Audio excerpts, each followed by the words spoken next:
Some supplemental information on the first two videos. We're looking at Mantegna's Camera Picta in Mantua for the Marquis Gonzaga. And I'm going to look at this wall and this wall again.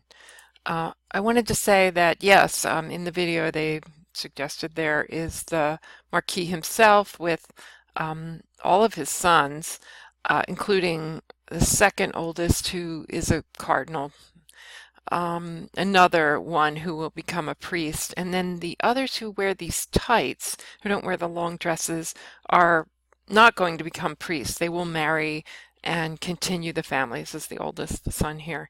I also wanted to show you the horses and the dogs. Mantua is known for, well, it's pretty flat, and so it's great horse country, and also hunting country. So as part of the court, essentially this elite society, the Gonzaga family included their images of beloved horses and dogs. I also wanted to look at this image again. Yes, indeed, there is my Duke again and his family. There's his wife, Barbara. She's is an arranged marriage. She's from Germany, Barbara Brandenburg. Good political alliance for him. And yes, here are his children, the same you saw on the other slide. But here's his daughter, the oldest one that he's trying to marry off. Very beautiful. And in the back is her chaperone in black. Here's another daughter who, if we were to look closely enough, let me get is not as beautiful, and it was thought that she had some physical disabilities. The other character I want to look at is the little person, dwarfs in this age, that's what they're called, to let you know that she is one of the few looking out at us from the image.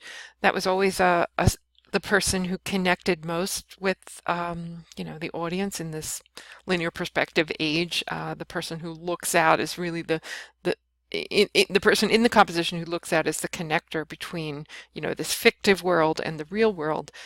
Please note that she is making a gesture. Now that gesture is an obscene one. She's putting one extended finger into a kind of slot in her other hand. And you can, I guess, figure that out. It is a gesture to ward off evil. So whereas usually in other pictures, if you go back to your Middle Renaissance works of art and look for that person who is looking out at us, they seem to be inviting us into the composition. She is looking out at us and kind of giving us the stink eye. She is keeping her family safe by warding off evil with that gesture. I wanted to say generally, and this is kind of left over from medieval culture, that there would be someone at the court, a jester, a humpback, a little person in this case, sometimes giants, sometimes people of ethnic difference, and they're there in this mentality. They're there to be a foil, a kind of foil for the beauty of the elite court. In any event, that's how the presence of these figures are often explained in medieval and hence in this kind of also Renaissance course. I also want to talk about these guys. These guys here, dressed in the fashion of the day. These tights, especially tights with of two different colors, white and red here, which are the colors of the Gonzaga family, but nonetheless, isn't that dandy? And the short skirts, again, the longer skirts are reserved for the higher ups in the aristocracy. These courtiers are basically young men, left over from the medieval knights. Medieval knights were there to defend the court, but in this age where war is usually taken care of, or tensions between cities are taken care of by diplomacy, essentially the courtiers have another function. And there's, in this new culture, court culture that loves ancient antiquity, these men study ancient antiquity, they become well versed in it, they can joke in it, they study classical literature, can make sort of learned jokes. But they're also, men of the body too. So they're there to perform kind of physical tasks, all for the entertainment of the court. Now, this is not a Republican government, as that video stressed. And so these people are not making a living in the way that people in Florence are. And so the courtiers are there to entertain. And they do have their female counterparts, the courtesans, which that is another story. Now going to Urbino, and the one work of art we looked at by Piero della Francesco, who's working for the Duke of Montefeltro. I think the video left out something which you probably know already, and that in these chariots, again, an ancient motif, a triumphal cart, here the Duke of Urbino, Montefeltro, has 4 women in front of his cart. One of them was Justice, but the others are well known to you. There is Fortitude, and Prudence and Temperance are also up there. So the 4 virtues that are related to antiquity are up there.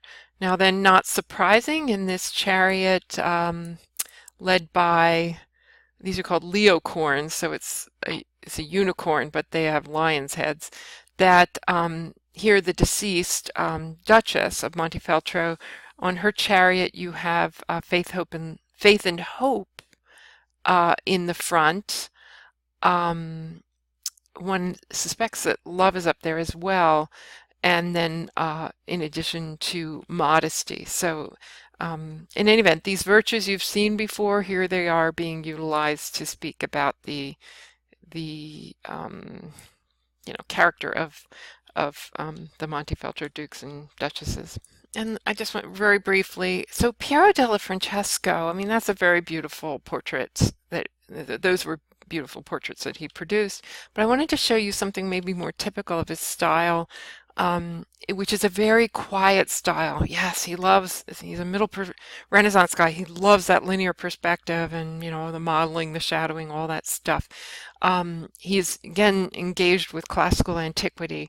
But when you look at his paintings, are just different stylistically from the others in the sense of quiet, stillness they convey. So this is, traditional Madonna and Child with 2 angels in the back, and again he's showing off linear perspective there. But please just look at the stillness, the way in which these figures just exist in this really lovely space. And just a bit of iconography. We haven't really talked about. We've talked a lot about the iconography of Mary, but here the Christ child is wearing coral, C-O-R-A-L. I know I've got a terrible accent. And this is in reference to a blood. I mean, it even looks like blood in the way it is, arteries, in the way it is configured. And it is in reference to something that will happen to the child later on in his life, that he will shed blood, that he will be crucified. All right.